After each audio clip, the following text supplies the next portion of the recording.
Okay, so everybody, welcome to the Saskatoon Multifamily Update. If you guys are as pumped about multifamily as we are, this is something that we're all very passionate about. We've been doing this for a long time, so we put together a great presentation for you here today.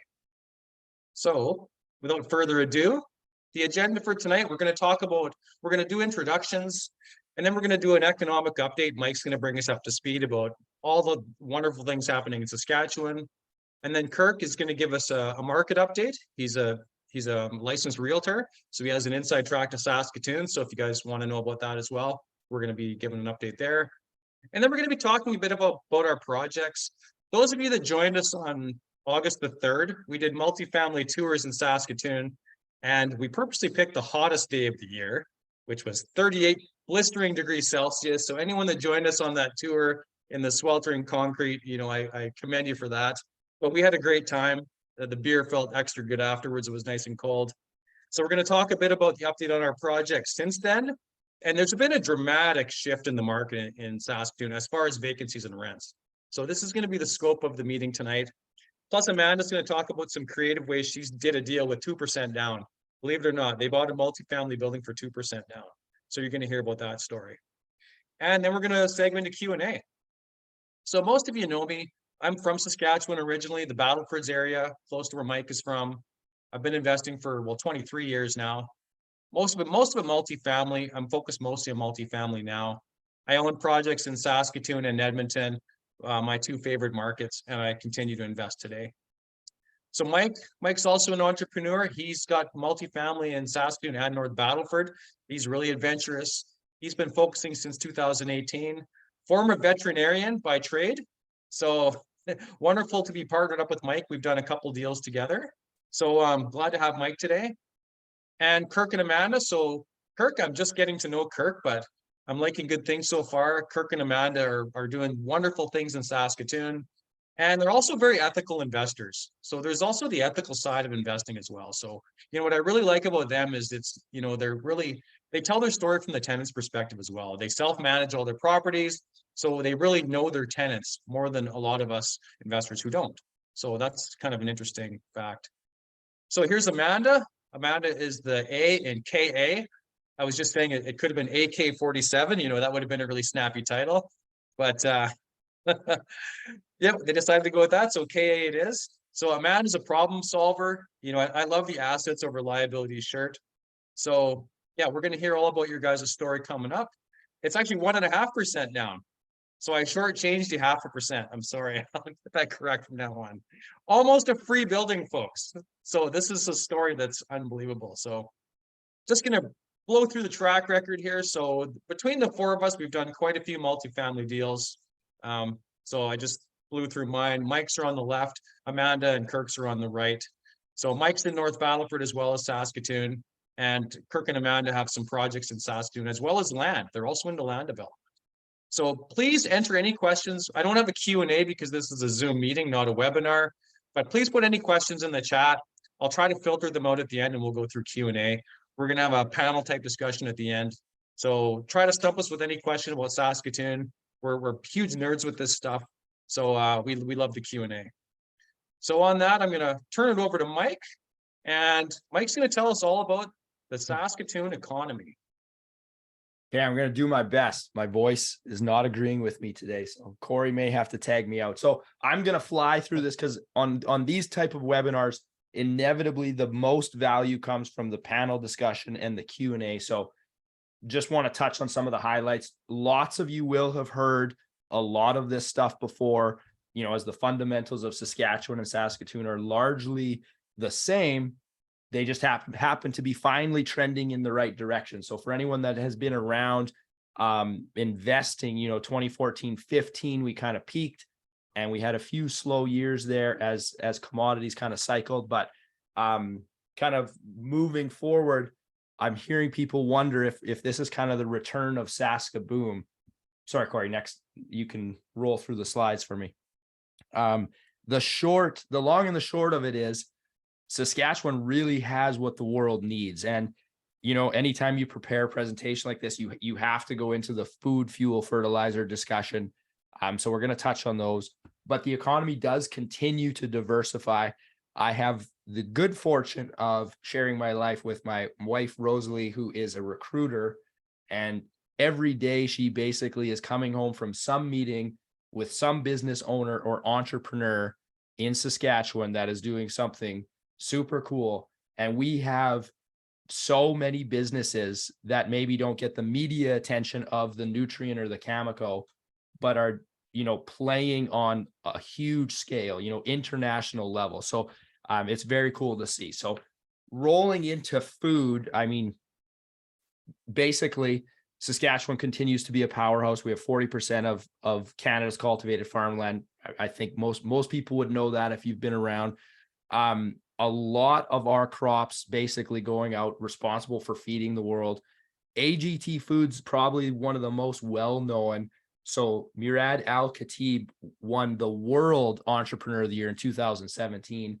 If anyone ever gets a chance to see him speak, I would highly recommend it. I got to see him speak at a realtor forum in Regina. Phenomenal presenter and just a visionary in how he is looking at, solving the problem of getting nutritious food to the world. And so largely based, southern Saskatchewan, huge plots of land that they're irrigating, then producing it, and they now have facilities all over the world. Also on the food side, I am lucky enough to be able to head out to Western Saskatchewan every harvest and help with the family farm. So that little picture on the bottom there of all those combines, tractors, grain carts, depending on the model and the year, you're sitting in $1 million machine nowadays by the time you put headers on it. So farming is big business these days, right? $1 million combines, $750,000 $1 million tractors, driving around on $500,000 to $700,000 quarter sections of land. So it's not small potatoes, and all of the offshoots that come from that, the manufacturing outlays, really drives the Saskatchewan economy. One of those examples in the top right, Sunrise Foods, that's one of the companies Rosalie works with. They're a leader in organic foods internationally. Red Leaf, I threw that one on, is looking at a way of using the byproduct like the wheat straw and turning that into pulp. So that's still more in the innovation startup phase. Really, we could have thrown tons of companies on a slide like this, but the punchline is, we are the breadbasket of Canada, and that really drives our economy. Moving into fuel, if you follow the markets at all, on the right side, that is the price of uranium. So you can see, moving in through, and I put that's a 5-year chart there, but you can see the price of uranium basically has just skyrocketed. Uranium really fell out of favor back with the Fukushima disaster. And I'm trying to remember, Cory, you're very good at history. Was that 2011? Yeah, I believe that was the big earthquake in 2011. I think they're still releasing radioactive waste into the ocean. So this was a major catastrophic event for the nuclear industry. Yeah, and uranium really took a nosedive there and went through the bottom of the cycle. But you can see it almost doesn't even look like it's on the chart. But if you look in the very top right corner, uranium has just been on an absolute tear. So Cameco, world leader in that. I threw NextGen on there too, because they're more of a smaller player, but especially as we start looking at ways of innovating, providing energy to cities. So small module nuclear reactors have become a big topic as of late. We have the largest high-grade uranium deposit in the world. I believe we're the second largest producer. And then over on the left-hand side is just a chart of oil demand. So we are the second largest oil producer in Canada. Obviously, Alberta comes in first place there. But I really just wanted to throw the oil demand chart on there because it's kind of a fun discussion sometimes to get into, or argument, where people will say, oh, oil has peaked and oil is going away and we're never going to use oil again. And I would just invite everyone to just look around wherever you are and start counting the number of things that have oil in them. And actually just stop that exercise. Look for something that doesn't have oil in it. And that'll be a much easier task because it's basically in everything. And I mean, certainly, we can electrify and we can start driving cars that are more electric, but we're a long ways away from when those combines in the field and those plows and tractors and all that are being driven by by electricity. So I personally think, oil is here to stay for quite some time. And that's up on the upswing. I didn't check the price today. I was going to throw a chart in, but I know we've been in the 80s and 90s dollar per barrel price. Mike, one thought on energy. So Shelley's asking, is uranium expected to continue the climb? So I actually used to work for Cameco Corporation. I worked at the biggest mine in the world at the time, MacArthur River, which is now Cigar Lake. So they actually almost laid off a ton of people. They had some flooding issues there. But the demand for uranium is strong right now because it's the only really reliable, abundant fuel that has zero CO2 emissions. So the country of France, for example, 80% of their power is nuclear, and it's almost completely emission free. So Germany shut down their nuclear plants around the same time, and now they're just having a horror show trying to get energy from renewables and importing dirtier energy from Russia. So France is on the right track and Germany's in the opposite track. So I just thought I would bring that up. I don't think uranium is going anywhere anytime soon. Saskatchewan is building small modular reactors, ones that can actually be set up and power an entire community, like Yellowknife, for example, that runs on diesel. So I think uranium is going to be the fuel of the future, and it's only going to catch on. Yeah, and I mean, and it's funny that I'm doing this section, Cory, because you are so dialed in on all these things every time that we chat. And I mean, in the history of forever, it's just never really gone well when you try to go to less dense fuel sources. And so I'm not saying we shouldn't try. Like, it's great, you can have solar, you can have wind and all that. But my buddy texted me today about Enbridge stock because some of the dividend players have been getting hit just with rising bond rates. And I said, oh, I know we don't need Enbridge anymore. I'm going to use solar when it hits -40 in Saskatoon. And it's like, those things aren't going away, right? They're just not. Moving on to fertilizer. This is the one that I probably, dive into the most. Now I threw this chart. This is a 5-year chart of potash pricing. The myriad of potash. Because I mean, technically, when we get into fertilizer, there's different kinds. But I'm referring to here what we have in Saskatchewan, which is, potassium based. What's really important about this chart is everyone will know the reason potash prices spiked like they did was Russia invading Ukraine. And so we have Belarus right tied in there, right next to Russia, huge producer, all the sanctions that went on. And what happened was suddenly the world realized maybe we don't want to be sourcing such a vital nutrient from such unstable places. So countries like Brazil, started making some calls and looking around, and Saskatchewan is a really great spot to do business. So we have the potash, we're very stable. And so what happened with this is it really, if it's possible, it made potash sexy. And so I'm pretty tied in. I talk with a lot of executive levels in various potash companies. And they said, what, in Saskatchewan, we all know about potash. We know people that work at the mines. We've heard about it forever because it's just such a driver of our economy. But once we leave our little bubble, it's not really that well known. People know fertilizer. They have no clue what fertilizer is, but they know it helps plants grow, right? But what this did is it put potash on the map. Suddenly people actually knew what potash was, and they started to care about, well, where are they sourcing it and how can they reliably source it? So obviously here in Saskatchewan, we're huge producers of that. Jansen obviously approved their stage 1 of their mine in 2021, I think it was. That's like a 7.5. That's what it started as. I've heard the budget has ballooned, so probably north of $8 billion. And then various juniors. So I mean, Nutrien, obviously big player there, but various junior miners coming online. And in a way, similar to uranium, when you think of huge reactor versus small modular, there's a lot of junior potash producers that are looking for, how can we shrink this down? How can we go modular in our potash mine? So instead of these ginormous mines that take a decade to build, how do we, drill something and pull out 250,000 tons of potash, and we can plop those down anywhere, right? And with those, you could even take them to other countries that have the potash reserve. So that's something I'm really watching. I'm really keen on that. And I think we will see some development there where these small modular sort of fertilizer potash mines catch hold, just like in uranium. Next slide, Cory. This, I just threw a few other little fun facts in there just to add to beyond the food, fuel, fertilizer. Research science is huge. If anyone has been on campus, as of late, they're always adding, it seems, more buildings in there. Some of the most advanced facilities in Canada. The Silicon Prairies, I'm not very techie, but we have a lot of very techie people here. What was that? Skip the Dishes obviously came out of here. Vendasta, Coconut Software, some of the big ones.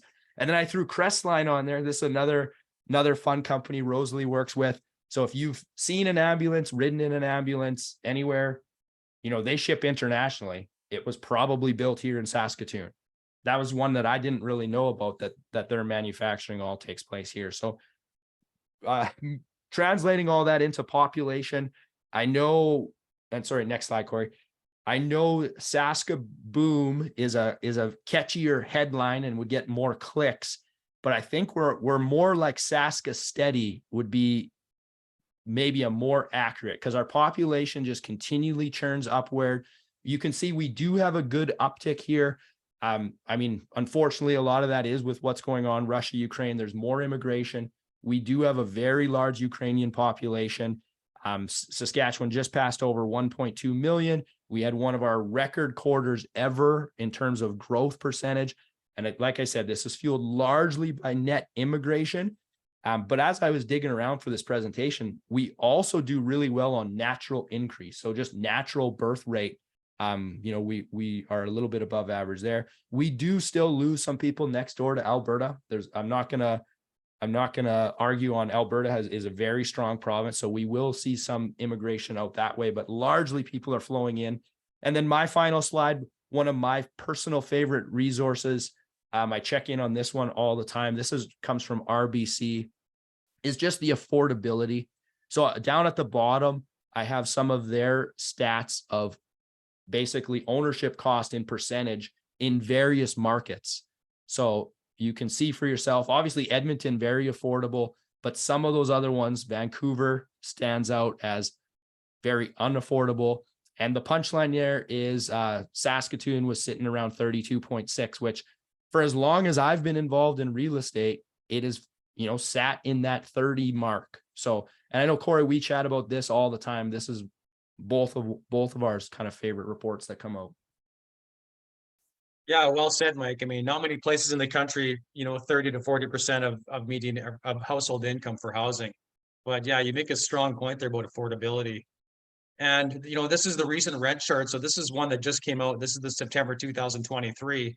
So Saskatoon ranking dead last. I don't mind this chart ranking dead last in this category.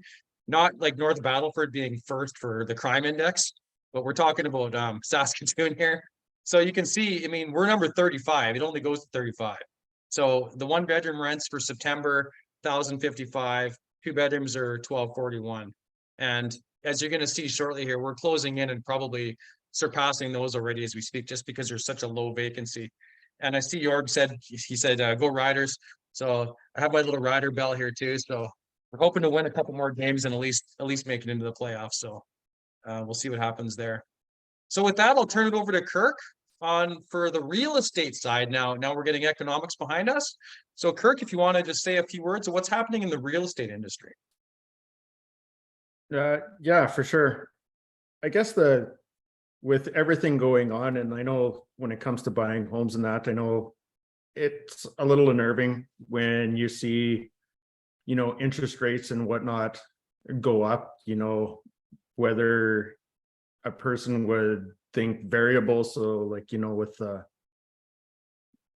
with the Bank of Canada raising rates, that affects that. And even with the bond rates, with what's been going on in the bond market, because the fixed rates follow pretty closely to what goes on in that, everything has been going up. However, just even like year to date and that, everything has been, when you look back, even on this year, you really haven't seen much difference.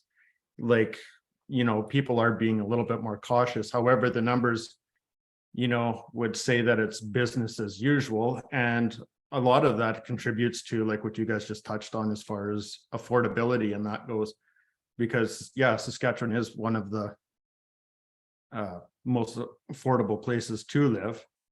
And so, yeah, I'll just like with this slide here, you know, a lot of these numbers are here for the month of September. These numbers just came out. So we had just under 1,300 sales in that, year over year gain of 2.5%. And the long-term average, you know, of 6.3 in that.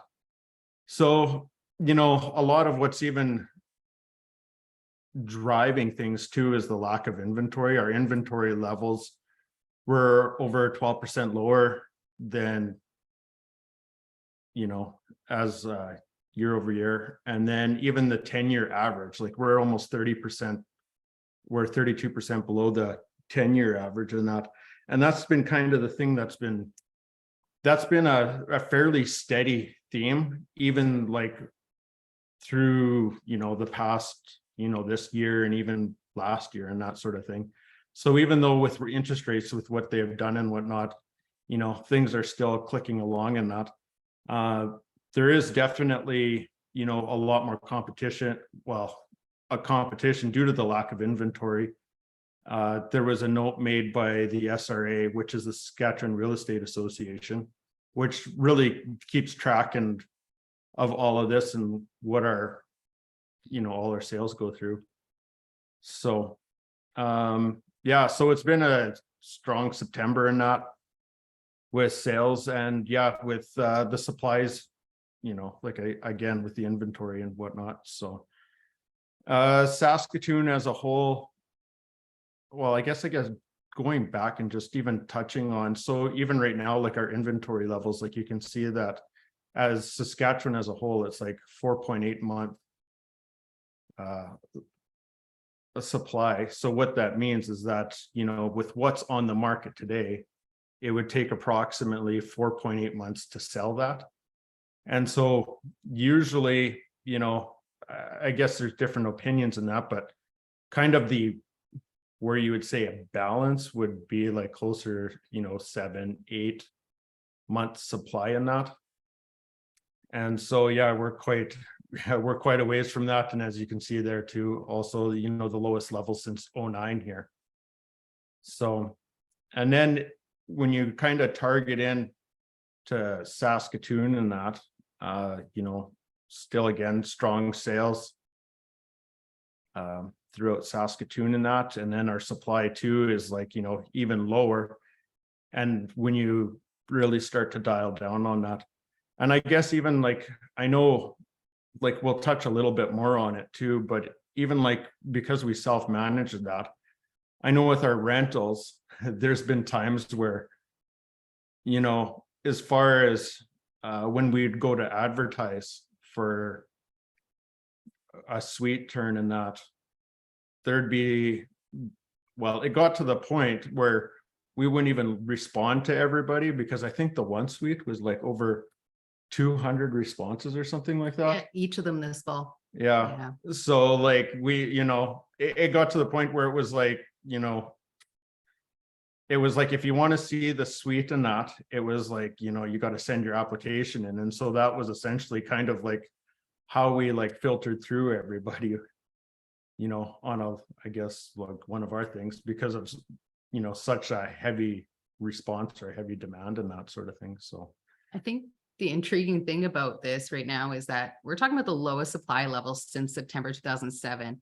And if you were around Saskatchewan back then, it was absolutely nutty. We were just buying our first home, or trying to in that era, and it was a complete zoo. So to realize that, like, we've seen it, we're not, you know, the first time home buyer anymore, but we've experienced that and what it was like. And the thing about that is some people are going to be delayed into home ownership, not so much, maybe it will be the interest rates that hold them back, but really just because they can't get what they're after. If it's something that's in their target box, there's also a whole slew of people waiting to jump on that. And that's what we had when we had our first home. And so this translates into the rental side. And that's what we've been seeing. I know your guys is building the same thing. And across Saskatoon, we've been hearing the same thing from other landlords and multifamily owners, is that there is no vacancy available in the portfolios. And I think that this is going to be an upward trend for a bit. We're just in the beginning of that upcycle. You know, we're about a couple of years in now, maybe a year or two. So we're gonna have a few years to ride this wave. Yeah. So I guess just all to quickly conclude here as far as, market update. Yeah, inventory is low. There's not too much to pick from. And, you can flip it even to the next slide here. I kind of pick this off. This is off of like X, or formerly Twitter, and that, where it says, I didn't have a chance to like fully research this, but I found it kind of intriguing, where it says the total MLS listings for Canada increased 43%, we'll say, this year since January. 8% of those 8% of that increase was in the last 30 days, at a time when listings typically fall or flatten out. And I would say, we are in what's typically a flatter season right now. And even looking back, like I was looking back at even last year's numbers versus, so that's 2022. I would say that we're somewheres with sales volumes, like number of sales and even dollar volume and all the rest, we're somewheres between Saskatchewan, we're somewheres between 2021 and 2022. Like there's a little bit that kind of like weaves in and out. But just to give you an idea as to like what's kind of been going on in the real estate. So as you can see, like, Saskatchewan and, I would say, Alberta, and that we're kind of like in our own. But we're bucking the trend. Yeah, bucking the trend there. So like, what goes on, I guess that's another, like, when you look at what's going on in Vancouver and Toronto and that right now, I guess you kind of got to, like, if you're living in Saskatchewan and you're watching like national news or whatnot, you kind of got to, like, if you're in the Prairie provinces, you kind of got to take that with a bit of a grain of salt in that, because yeah, we tend to, I just want to be a little bit different. chime in if my voice holds up here. We seem to always be this way. I remember 2008-9 when I first started working and the world was falling apart, and in Saskatchewan you'd kind of look around and be like, everything seems pretty good, we're trucking along, like all the stuff that's happening to the rest of the world didn't seem to touch us. But I also remember in 2021 and early 2022 when the Ontario investors that I know would talk about their house going up $100,000 per month. We also didn't have that, right? We just don't have these insanely high booms and these crazy busts. What we see is these long drawn out cycles. So when you follow the uranium cycle, the potash cycle, which happen over years and years and years, and we did feel that, in Saskatchewan, which we talked about. I remember I always felt invincible. I was like, there's no way uranium, potash, oil, all this will dip at the same time. Sure enough, 2016, 17, 18, they all dipped at the same time. And that's when Saskatchewan really felt it. But short of 2016 to 2021, and I'm going to talk about this shortly. Those were ugly years. Like Russell just said something about Ontario and BC it being grim, but they didn't experience that awful downturn that we did, in 2008 somewhat, but it bounced back. But it was really the commodity bust in 2016 that really got us, right? Yeah. And Michael, just one correction. We did have that $100,000 boost in our house, and that was in 2007, from 2006 to 2007. So that's when most of us got home equity for the first time, if you were lucky enough to own a house. Because I remember in Edmonton, your house went up $100,000. But then, after the Alberta bust, a lot of those gains were given back. But yes, this point going forward, we're not expecting to see $100,000 increases in residential. Kirk and Amanda, I don't think you're going to see that despite this low inventory. But no, I think that's the beauty of Saskatchewan, though. It's, some people think it's sleepy, but it's consistent, right? And, the consistent over the long term. And even what we're experiencing now, which is kind of that acceleration point, it'll be interesting to see. I feel like Saskatchewan's so conservative as a whole that as we're entering into the Zoom, like even from spring to fall, what we're seeing in the multi-space, it's not something that I'm like a statistics nerd and looking at the numbers. And I look back through all the charts and I'm like, you're not seeing this for we haven't seen this since back in that 14 era, that 13, 12, 13, 14 rental market. So it's something, it's a new beginning again in Saskatchewan. I think it's a really great season. You know, affordability wise across Canada, it's competitive still. It's hard to see it that way when we're local to here, but at the same time, when we zoom out and look at the big picture, there's a lot of great things going here for Saskatchewan with affordability still in both the home ownership side and the rental side comparative to the broader market. Yeah, absolutely. So if we're done with that, I'll just continue on. We'll move into multifamily now. That's why everybody's here. So let's talk about apartment buildings. Now, if you think that the listings are scarce on single family, try to find an apartment building in Saskatoon. The competition is literally, I gotta shout at the people from Toronto. If anybody's from Toronto, anybody's from Ontario, please type in the chat if you're from Ontario. Because when I talked to my property manager, and no word of a lie, somebody was buying a building in West Side, and they basically instructed the property manager to increase the rents from 1,000 to 2,500 immediately. I guess you can do that in Toronto. I guess that's possible with cash for keys because there's such a tight rental market. In Saskatoon, that strategy just wouldn't work. So I see we got a bunch of people from Ontario. So I'm not trying to rain on people's parades if they got the idea of doing the big BRRRR in Saskatoon. BRRRRs absolutely work in Saskatoon. There's plenty of value add opportunity, as we're going to go into. But to do a massive double rent increase like that, I mean, you technically could give the increase. Two things would happen, though. Your tenants would move out and you'd end up all over the news, right? And I was on the news last week. A man actually shared with me, somebody wrote a hit piece on me. So I was on Global News in Saskatoon last week. So, you know, just something to watch out for. Okay. Cory, I got to tell a quick story too before Yeah. you go into yours. I had heard from a property manager at an event. They were onboarding a building in Saskatoon with a new out of town buyer. And the out of town. So remember, they've closed on this building. They're standing in their new purchase, and they asked the property manager, where is the absolute center of the hood? Like, where is the butthole of Saskatoon? And the property manager pointed out the window and said, this intersection. And the new owner of the building looked at them and was like, what? And they didn't know that they had just bought the worst building in the worst neighborhood in Saskatoon. So if you St. are Paul's Hospital. Yeah, it was right there. So if you are coming to Saskatoon to scope out some multi, please learn the neighborhoods, because that poor owner is in for a world of hurt. Yeah, Brittany, be careful what you say to the media, because yeah, they would love to do a hit piece on you too, I'm sure. They didn't mention my name, but they mentioned the address of my building. So anybody could find it that way. But the funny thing is the story was completely fabricated. It was completely made up, and the tenant actually paid and is still living there.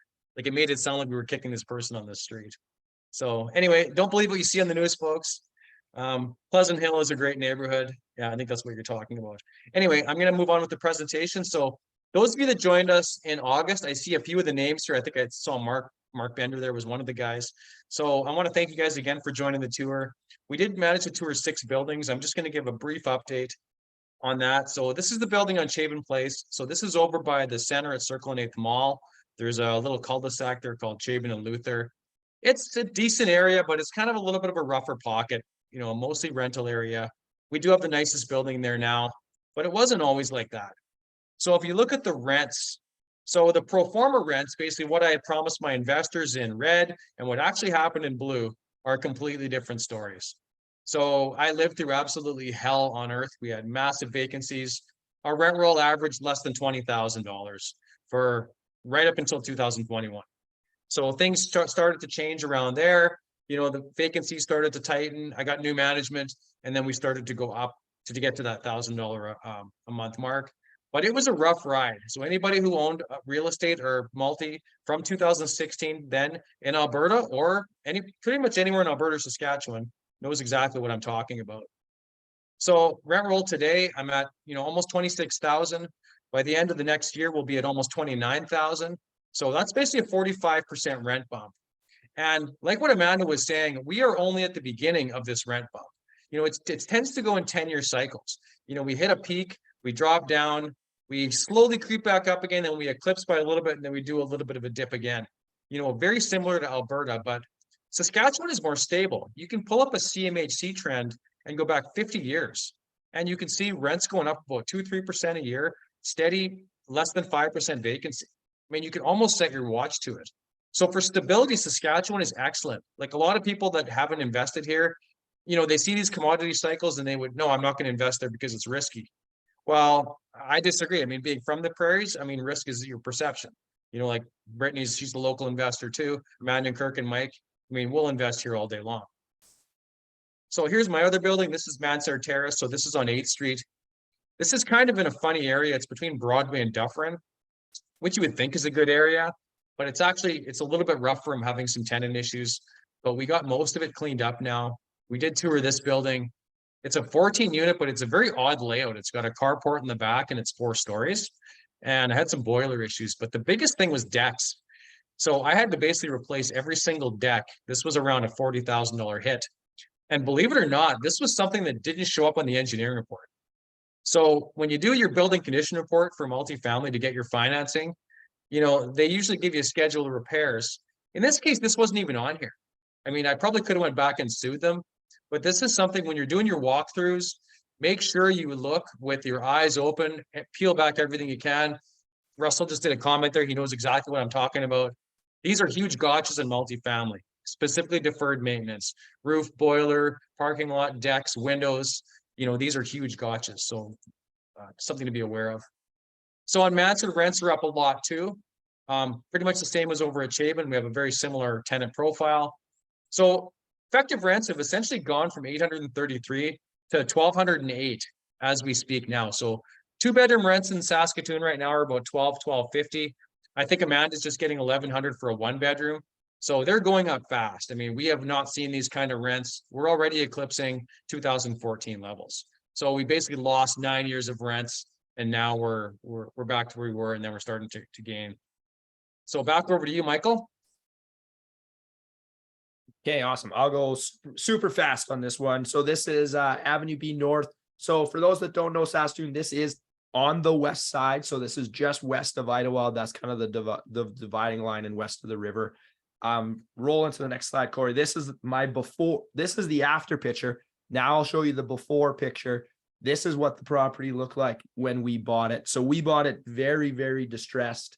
8 units vacant, all units in need of serious renovations. And sorry, this is a 12-plex, 11 twos and a 1. Lots of security issues. There's lots of bar activity down Idlewild, and there was a lovely motel that has since been condemned and fenced off. So that honestly has had a big improvement on the area. A lot of potential though as the city starts to develop that north downtown. So big concrete building, large suites, and that's what we saw in this building right away. Was I love concrete buildings and I love the large suites, and everything else was kind of cosmetic. We weren't really worried about that. We could fix it. So we went on and we renovated the suites. I just roll the next slide, Cory. The key here is not over renovating. So if you see, like, they're nice, right? New flooring painted. We got some tubs, toilets in there, painted the cabinets, clean. But we didn't go crazy in that because we knew, this is not an A+ neighborhood and it's never going to be an A+ building. But honestly, this building has performed very, very well for us. Last slide, Cory. So our rent roll of possession 2018 was $2,600 a month. Keeping in mind that was 8 vacant. Our rent roll is now up to $12,075 across those 12 units. And we will be moving rents on the two bedrooms, which is most of them, to 1,100. And then the 1 will be a little bit north of 9. So you'll notice those numbers are a touch different than Cory in that there is still a gap, west side buildings versus east side buildings. You're going to get a bit of a premium on the east side. And Mike, I think you also have the opportunity on this one to add in-suite laundry because of the way your closets are. That was one of the things that came up on the tour. Yeah, it is available. And at our last owner's walkthrough, so there's 3 of us that own that. We're considering it, but we're not really in a hurry. So you see, this is the debt that we have placed on that. So 2.81 fixed until mid 2027.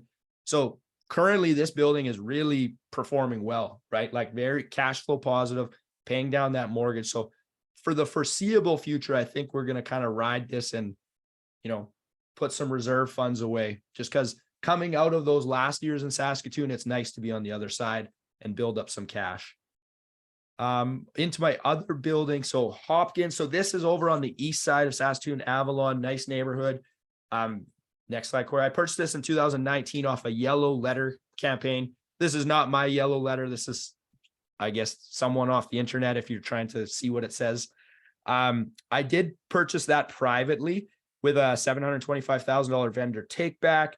Again, 8 were vacant, but most of the renovation material was in the building. I think you went backwards, Cory. I don't know where you are. You're on random slides. Sorry. Oh, You yeah, go- you're right. You're right. I'm sorry. Bear with No me here. worries. Live show, folks. Here we No go. worries. So we did renovate. We went a little bit nicer on this one just because this building does have more upside. Again, though, it is a concrete building, 6 2s, 5 1s, and the opportunity to convert a storage room into a bachelor. Rent roll on possession was $2,525. Rent roll in August 23 is $11,675. So it seems lower because it's only 11 units, but we will be moving those 2s. I actually had to update my notes here because I literally got an email with the property manager this morning. I was going to say we're moving 2s to 1,200 and 1s to 1,000, but the market has been so strong that we're probably pushing all of that another $100. So 2s will be going to 13 and 1s will be going to 11 on this one. So that's on the east side. Last slide, we got kind of lucky on the debt here, 1.82 fixed until mid 2026. So these are CMHC loans, but nice to be locked into those. In some of the mastermind groups I'm in, there's a saying floating around, survive till 2025. So it's just nice knowing that by 26, 27, whatever shakes out, things will be a little more settled, hopefully by then. So we got time before we have to worry about the refinance. Yeah, and getting a lot of good rental upside, catch up from before. So yeah, I agree. Thank you so much for sharing that. So finally, we're going to move on to Kirk and Amanda and their projects. So over to you guys. I was saying before the show that you guys had so many individual slides. And I was like, ooh. So we like simple and repeatable. And so we have been doing value add at both of our properties.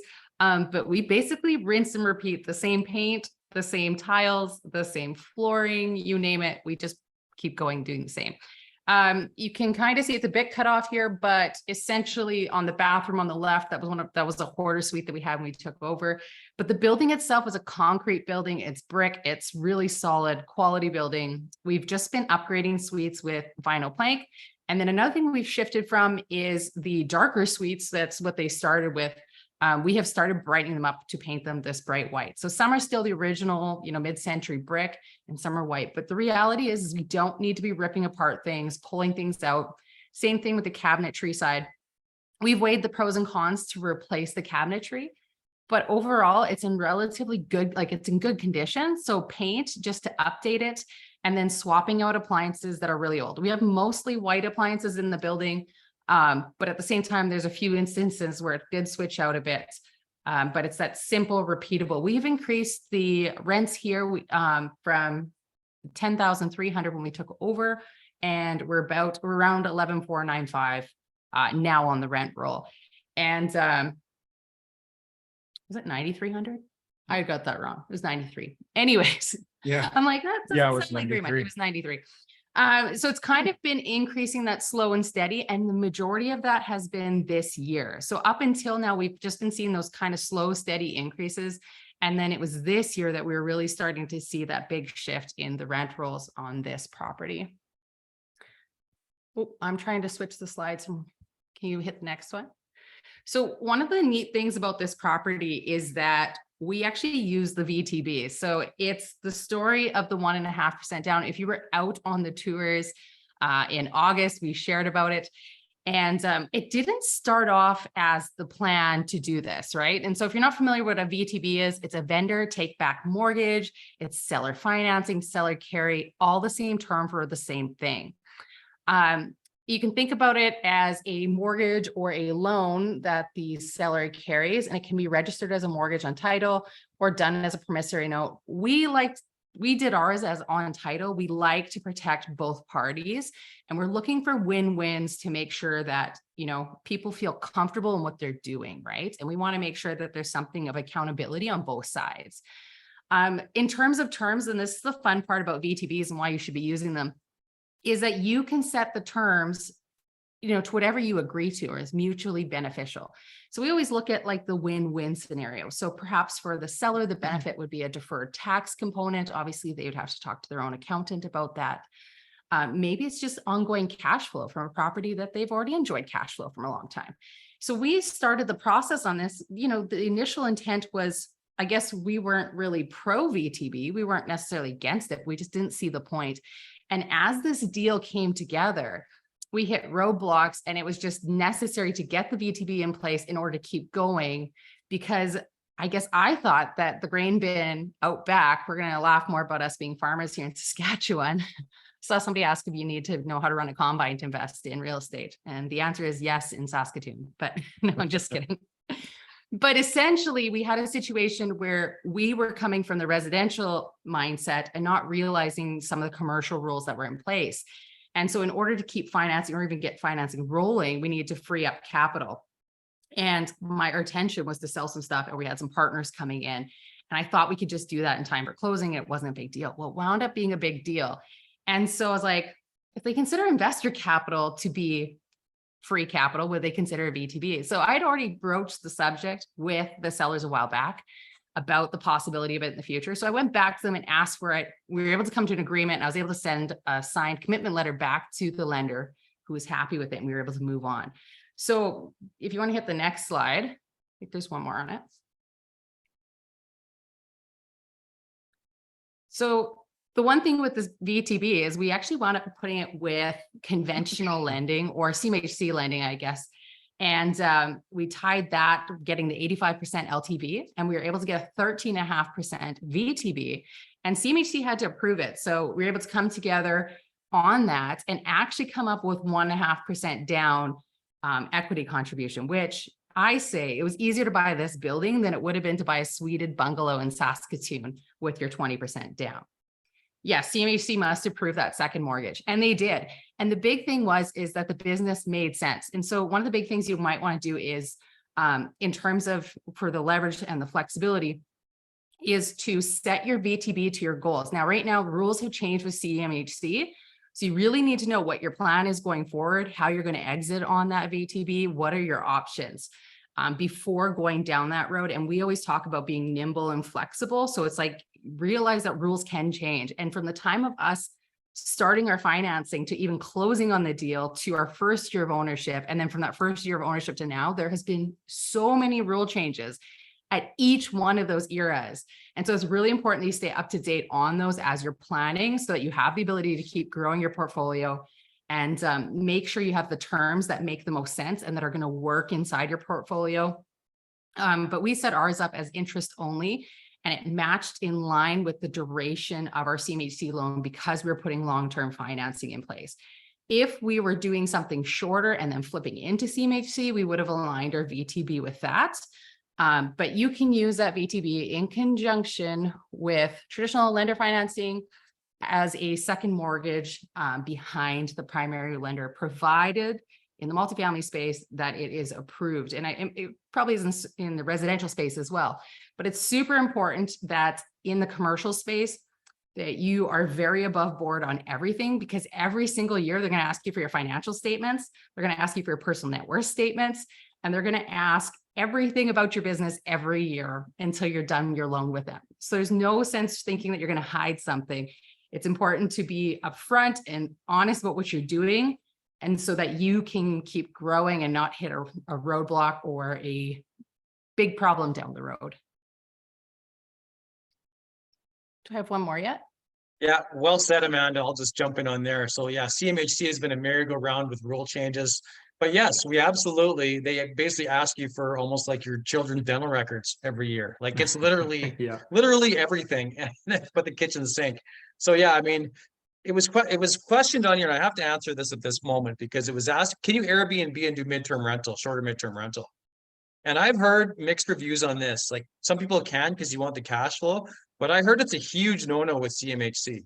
So there's this thing called Airbnb arbitrage where you can basically assign it to a commercial tenant.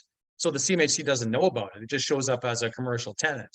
But having to provide your net worth statement every year, it's not like you can hide that information. Have you heard anything like that, Amanda?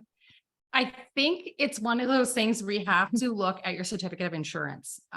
There are parameters on your COI, and I haven't looked at everybody's COIs to know how different they are. But there are the terms and conditions, and some of that is, how much your building swings. Are going to ask why your building shifted that much up. So an Airbnb arbitrage might trigger an internal review.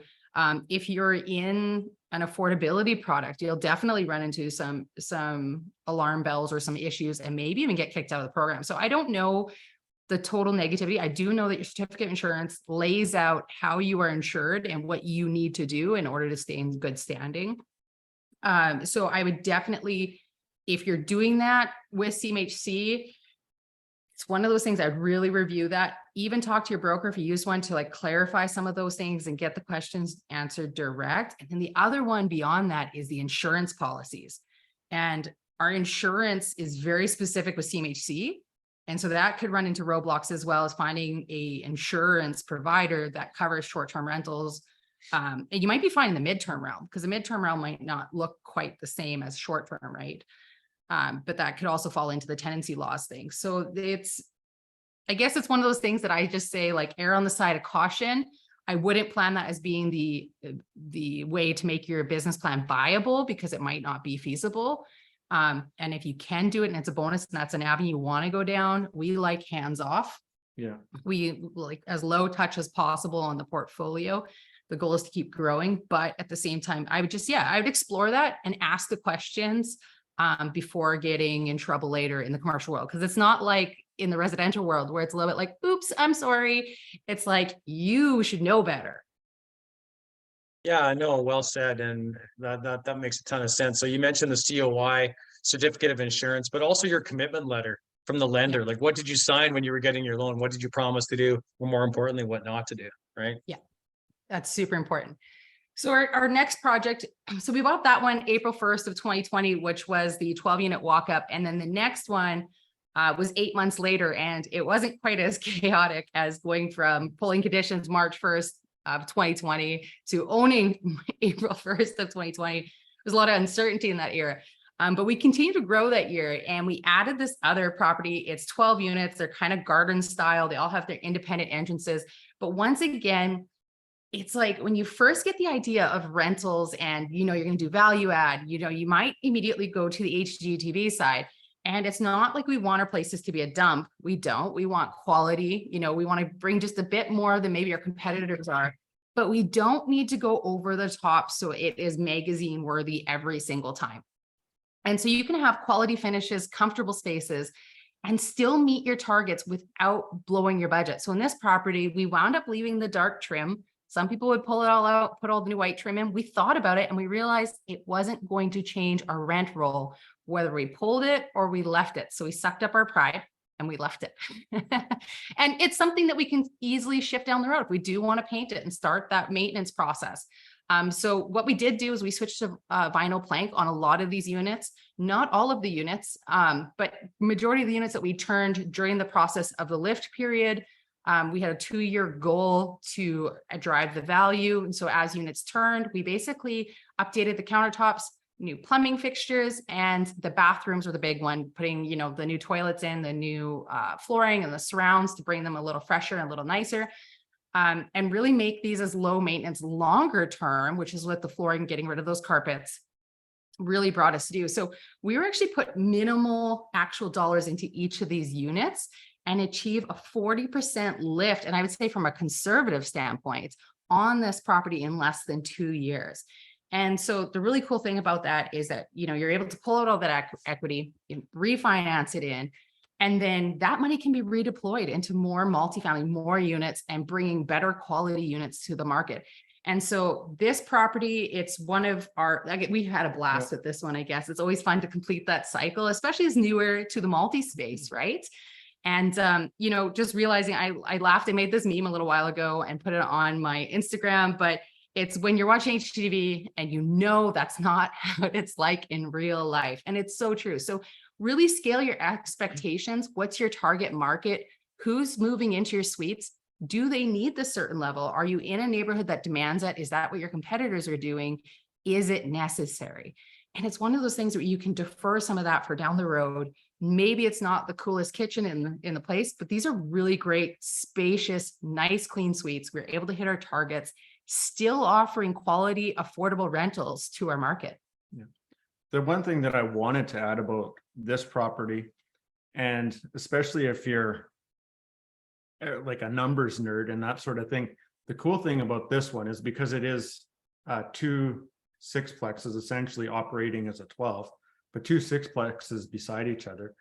The older unit that was built was actually built with its own furnaces and that. So the difference, probably the one big difference between the two, is the one building, the newer building, has a common boiler on it. So we're paying the gas on it versus the tenants on the other side, because they got their own furnace and they're actually paying their own gas bill. They can keep it, at whatever temperature they want. And that, even goes to with the hot water, it's all natural gas hot water heaters for that side. But we can actually see the, your NOI and the difference. And it's even something that I know that we've considered too, like, and are in conversation about, is it worth, like, depending on the style, do you put in a common boiler like the one side, or do you actually do the capital expenditure when you're building it? It might be a little bit higher off, but you can actually essentially, what's the word? Recoup the cost. You recapture it. Recapture the cost, because now you're dumping one of the utilities. So yeah, it's been it's been a fun project, and it's just been fascinating to actually see some of the stuff, the ability to see something, because essentially you got 2 buildings side by side. So it's not like that one is in a completely different location or, in a different demographic or anything like that too. So yeah, we've been able to juxtapose them side by side. So it's for us, yeah, if we're looking at new construction, we're definitely going to heavily weigh, or as we're looking at new construction, I say as we're looking at our new construction projects, that's something we're weighing heavily. Is we're going to look at the budget differerences between the two and see what the actual upfront cost difference is. Because from an operational standpoint, the older building with the individual furnaces, yes, there's going to be future CapEx and putting money aside for that. But the value lift of not being at the mercy of the market or at the mercy of the current government with the carbon tax, it's not being hit on us every year, that massive increase. And that's huge. Yeah, well said, Amanda. And that's been a huge gotcha for multifamily owners. I mean, our expenses, like utilities, gas is a huge one, insurance, as we mentioned, repair and maintenance, pre-pandemic, post-pandemic, it's double what it costs to renovate a suite now. So a lot of our costs have increased, and because we have to pay utilities in most cases, we're trying to find creative ways to charge tenants back the utilities. This is why Mike and I are looking at newer complexes now that are townhouses, because we don't run into this as much, right? Our utilities, our tenants pay for all the utilities. Something else you have to be concerned about with multifamily is the age of the buildings. Like this one in Warman's a good example. These are newer. They got a peaked roof. You got a very stable tenant base. But a lot of the buildings I own in my portfolio, they're getting older. And, to repair those is not getting any cheaper. So, yeah, I mean, I'm going to roll on to CMHC. There's a couple of questions about CMHC. I'm not going to dwell on financing too much, but this has been talked about a lot. Someone asked about a VTB, if you can bridge from a VTB to CMHC. I think the short answer to that is no. You have to go through an approved lender. We actually got caught in a situation where, we had a private loan. So now Mike and I have to go on to some kind of a bridge before we can go to CMHC. But the workaround for that is usually the lender that you're going to go through, they'll offer some kind of in-house bridge product that should be attractive to you, and it can actually buy you time.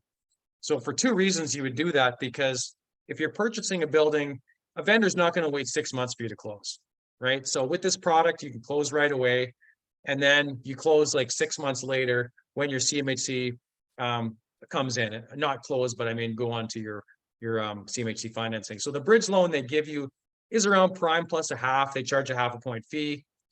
You know, prime isn't cheap nowadays. I mean, prime right now is 7.2, right? So you're already looking at 7.7 or whatever percent. So, I mean, when we were doing BRRRRs a couple of years ago, Mike, when we did Adams, I think we were at 7%, and that was prime plus 5, right? So, I mean, how times have changed. So those people that aren't aware, the biggest change was premiums. So they increased the premium basically from 1% up to, 1.55, a marginal difference. The reason why people went to MLI Select, the Affordable Housing Program, was for the premium reduction, like plain and simple. You used to have to pay 4.5% for 85 loan to value, and that was a 1.2 debt coverage ratio. Now you can get 1.1, so you can literally borrow yourself into serious trouble with MLI Select, where you essentially have no mortgage pay down because you can take a 50-year amortization. And yeah, so the premiums have gone up there across the board. So your standard CMHC now has also gone up from 4.5 to 5.25. So this was the main change that happened. I believe it was June 19th or something. Mike and I had an application in, and there was just a flood of applications for people trying to get the refinances in. And the other rule that I was just talking about, this one is kind of sneaked in, and there has not been an official press release on this, not that I've seen. This has all just been through, Amanda told me about this one like 6 months ago. And I quickly, I kind of called BS on this, like there's no way this is going to happen. But no, absolutely. I went to my mortgage broker. VTB was the go-to strategy. If you had a cooperative vendor, get your CMA bridge with the vendor, take back some financing or all of it. I did a VTB with like 90% from the seller and bridged onto CMHC that way. So the only motivation I can see for this is that CMHC is trying to discourage rent evictions in prioritizing new construction. That's the only possible reason I can see to do this, because it absolutely makes no sense to me. But I know a lot of people are caught up in this right now, especially people that are buying, because the loan to values right now are so small because debt coverage ratios don't work out with these high rates, right? Like you're going to get a CMHC rate today, probably 5.5%. So, where you thought you were going to borrow 85 loan to value, you're maybe going to get 70. I think I saw Britt post, you got 75. I think 75 is really good in this market today. So Amanda, Kirk, or Mike, do you guys have anything to add about that? Did I miss anything? I think Britt was saying she has 7.5%. The main thing I want to add on the non-approved, just to like make it really clear on the vendor takebacks, obviously vendor takebacks are non-approved. And if you are entering into a BRRRR and you had MLI Select as part of your exit plan at a 1.1 DSCR, that's going to be the gotcha, because even the new People's Trust bridge product, right, they're looking at, minimum 25% down payment, or if you go into any conventional product, it's going to be back to a 1.25 DSCR, right? So even if you do get a vendor to agree to a vendor take back and you were planning on to sort of maximize your leverage, this could catch you. So, and you're right, I haven't seen anything official. It's just been all through the brokers channels. And we've even had some brokers say that if you try push your application through, you will end up on some sort of blacklist at CMHC where they'll sort of keep you on the sidelines for a couple of years. So this is kind of one of those rules. It seems like we have to kind of figure out the ways to play with it. The other thing I want to say, and this is new too, I just got this one today. So here's another inside scoop, Cory, coming in hot. Breaking news. Breaking news. And so, I mean, you have to follow up and confirm this, but the other strategy was RSP funds, right? And putting together private mortgages and through Olympia Trust, which Olympia Trust is not an approved lender, but apparently Canadian Western Trust is an approved lender. So that might be the loophole for everybody. It's where you can, I would confirm that with your broker first. But if you can use Canadian Western and maybe run your VTB or private funds through there, and that's an approved lender, it might be a workaround here. I've also heard, so anybody who's used MLI Select, I've also heard that it has enough holes you can drive a tractor through it, right? And, no pun intended with the combine.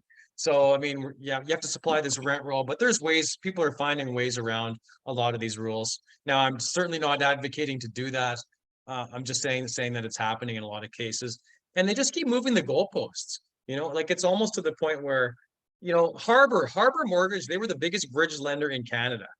How are they off that list? Like anybody I know that had a BRRRR was with Harbor. I mean, if I was the CEO of Harbor, I'd be on a Learjet to Ottawa, rattling some cages immediately. Like, why were they off the list, but someone else is? So there's a lot of really strange behind the scenes happening, with CMHC right now.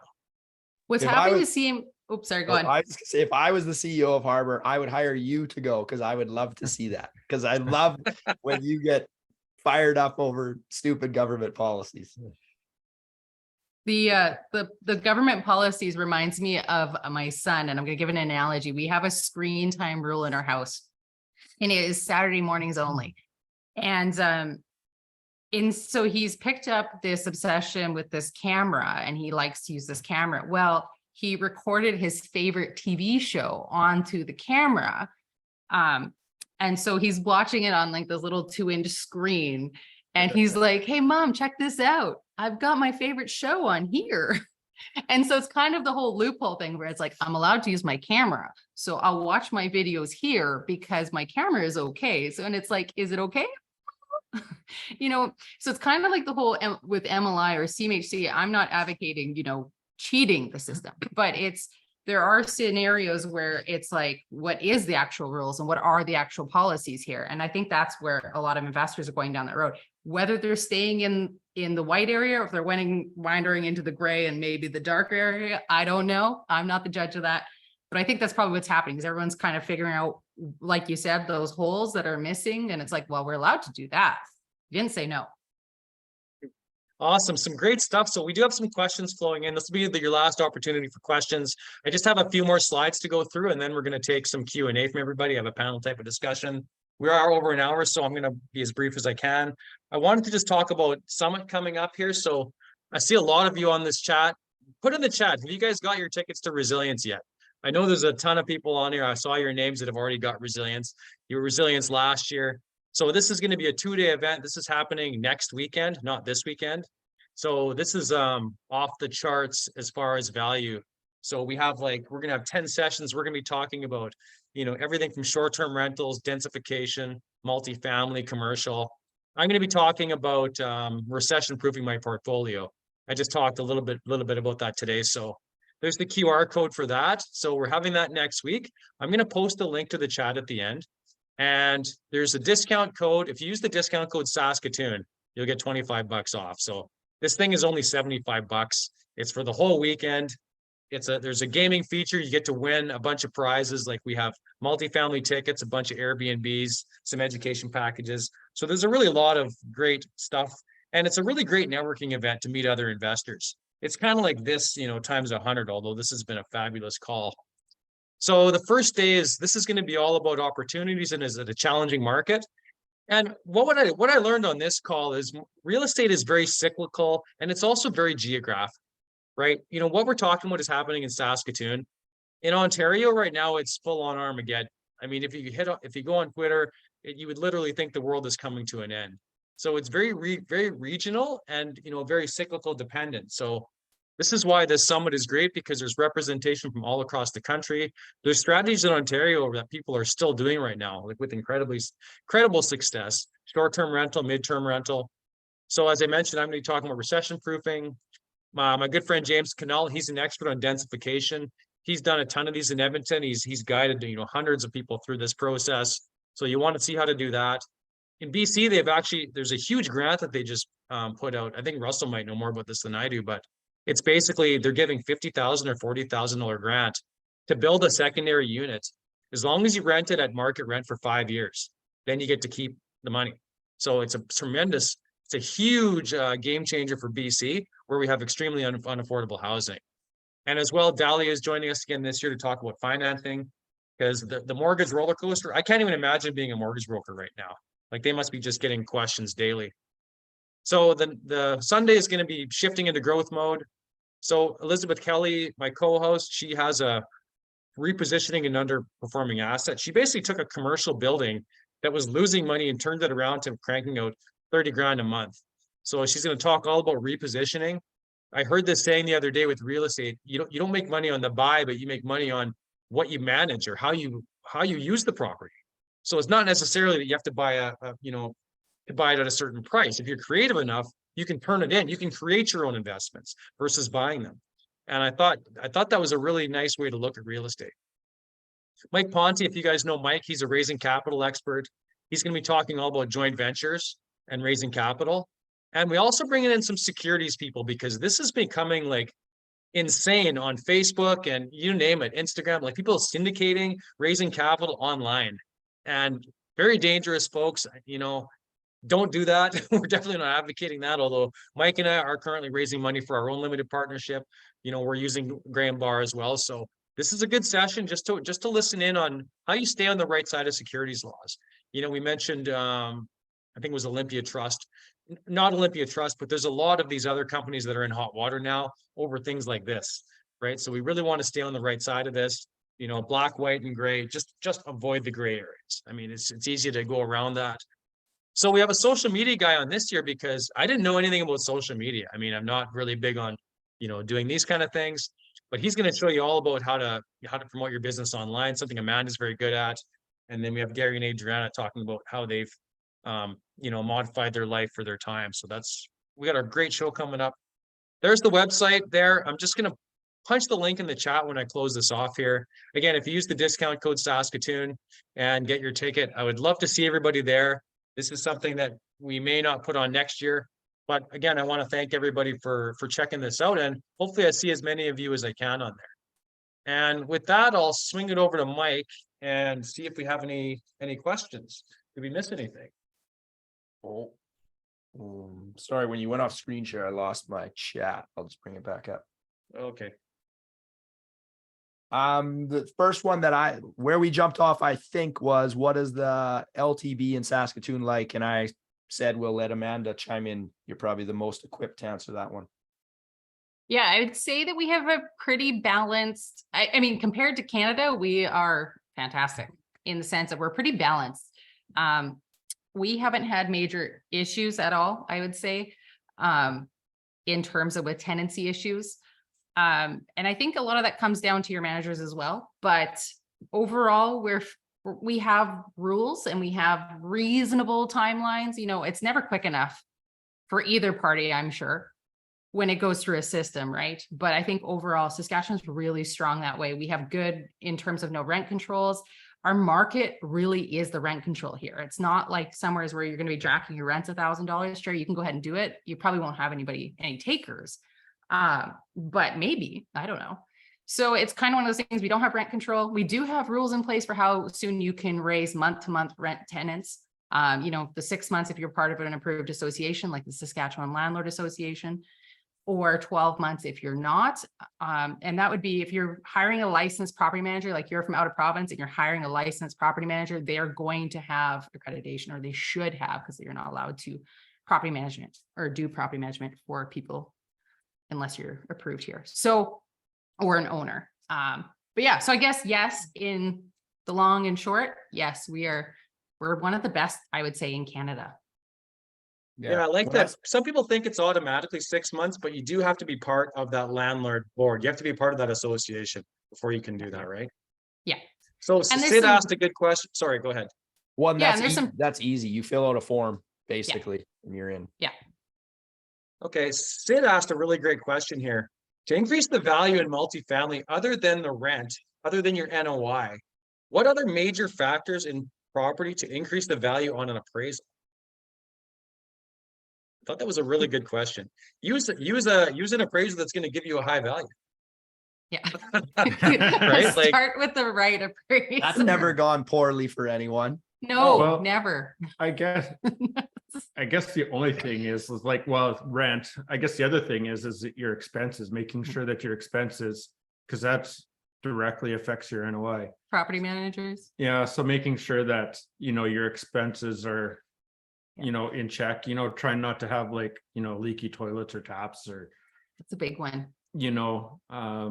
Is the boiler system or heating system, running efficiently and that sort of things for your gas and whatnot too. So it can be more expensive for like managing the expense side. It can be more expensive to leave a tap leaking or uncaught than it costs to hire a like a proper plumber to go out and change your faucet in just 1 month.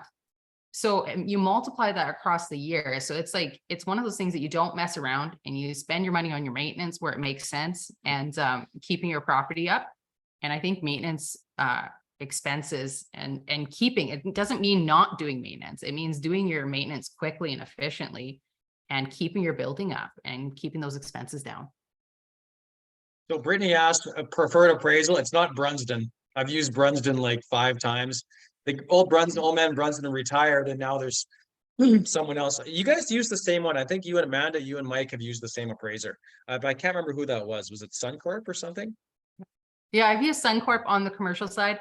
I think it was So we bought one from a seller that had their own appraisal, and their appraisal was low. But when you're buying, you don't mind as long as you're matching that.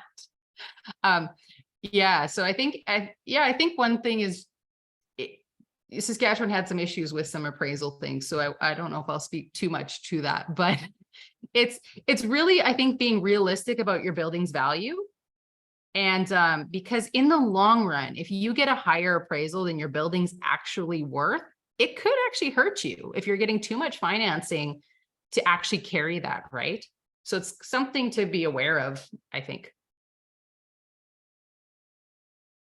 Yeah, especially with MLI Select, when we're having like virtually no mortgage pay down, especially people that did that when rates were low, right? Because as soon as the rates now go up, like if your term was coming up near the end today and you haven't paid down any principal, I know people right now, they're having to pay down equity. So it's not like on a residential mortgage where here's the paper in the mail, sign it, send it back before anybody notices. On a multi, you're providing your net worth statements. If you don't have the NOI at renewal time, you're in for some tough conversations with you and your investors. You either have to pay down equity or you might be forced to sell. And I think that's one of the perks to CMHC that a lot of people miss is if you visit your certificate of insurance, there's a parameter. And so you're actually sheltered from a cash call, provided your building is still operating within the parameters that they're saying. So that's one side to CMHC. And I'm not sure if it's the same on the MLI side. I know on ours when I was looking at it, but it's something to be aware of that. And I've heard of people in the CMHC space, I believe it's Pierre Paul.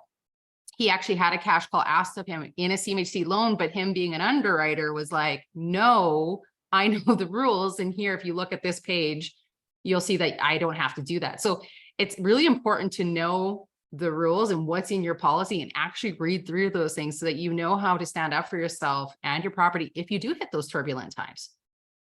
Yeah, and I just have to comment, I only used CMHC recently. I've been doing multifamily for over 20 years. I was never comfortable being a partner with the federal government, doing anything, right? So I didn't like CMHC, but I knew long-term it was the way to go because you had a better interest rate over conventional commercial. But when I did the majority of my deals, I could borrow 75 loan to value, no problem. And the other benefit of doing conventional financing is they didn't ask me for my joint venture partner's personal guarantees. So I was able to quickly like replicate my deals and buy 5 or 6 or 7 buildings with JV cash quickly, right? Your commitment letters, you get them and bang them out in a couple of weeks. As long as you have the net worth, didn't even matter how much cash you had. You didn't even have to have a job as long as you had net worth or equity in other buildings. So it's easy to go, once you get into multifamily. I talked to Adriana Ostapenko this morning. I did an Instagram live and it took her like 5 years to go from 0 to 10 years, but then it took her 2 years to go from 10 to 150 units, right? Because once you get into multi, it's very easy to scale up quickly, right? Yeah. I see a question here saying what other things improve appraisal value most, like new roof, windows, or other. And I think they just expect that stuff to be within reasonable repair. And the other thing that they're going to do is when they're looking at, with CMHC, because I'm going to guess you're going to go into CMHC with your refinance, or even some banks are going to want to see your building property condition assessment. And in there's going to list the approximate lifespans of those things, especially if it falls into that 5-year financing. So if they're looking at your property and saying that those particular items might go in the next 5 years, especially a roof, they'll require you to pony up the cash to fix it now or have the cash set aside for it. And so it's something to be aware of in your appraisal that you might need to pony up the money to fix those things if they're needed. And I would just say that they should be in good repair and in quality condition, not leaking, no issues, no curling on your shingles if you have visible shingles or issues with your roof. But in terms of them adding extra value, it's based on the numbers overall, I would say, hey. Yep, Yeah, that remaining totally. economic life will have an impact on what amortization you can get, but that's not the value per se. But that's another important note too. So when you're doing your appraisal, a lot of these 50, 60-year-old buildings, they're going to be reluctant to give a 50-year AM, but they're not going to be around in 50 years, right? So the due diligence largely falls on yourself to say, how much economic life does this building have in it? It's something that you have to ask yourself on any building, whether it's brand new or 50 years old. Everything has a certain economic life, right? Yeah. So I don't know. I think we're way over time. So I want to thank everybody. I don't know. There's probably more questions. I didn't really check. Amanda and Mike, was there anything else that stood out before I let everybody go? I thought we got If anybody them all. has any, Might have missed sorry? some. I thought we hit them all, but I could have missed one way up higher. Yeah, it's very difficult when it's in the chat. Oh, when's the next meeting? Robert asks. We typically try to have these once a month. So this actually meeting was fantastic today. I want to thank Amanda and Kirk. I think Kirk was probably out to do the kid thing, and Mike as well. We're all parents, so it's tough to get us all together. But I think today's meeting was absolutely awesome. I want to thank Amanda and Kirk and Mike. When you have all of us together on these panel discussions, it's really great because you get different perspectives. I know I learned a ton of stuff today. And, the people who contributed, the people in the chat, the stuff like that is just fantastic. And I learned so much. And this is what Summit's all about. So this is why I'm stoked to do Summit. So again, get in there, get those tickets, discount code of Saskatoon. And I'll leave the final words to Amanda and Mike for helping me out here. It's always good. To wrap it up, it's always good. We loved coming on to things like this and giving back and just hearing and connecting with others here that are interested in our market or in the real estate market as a whole. And it's always good to connect with other quality investors that we highly respect. Look at that. But did you go to a game this year? No, I want to. I haven't been to the new stadium yet. I haven't either. Me neither. Damn. Well, you have no excuse because you're close. Yeah. Okay, awesome. Mike, how about you? Nope, nothing profound. Thanks everyone for coming out.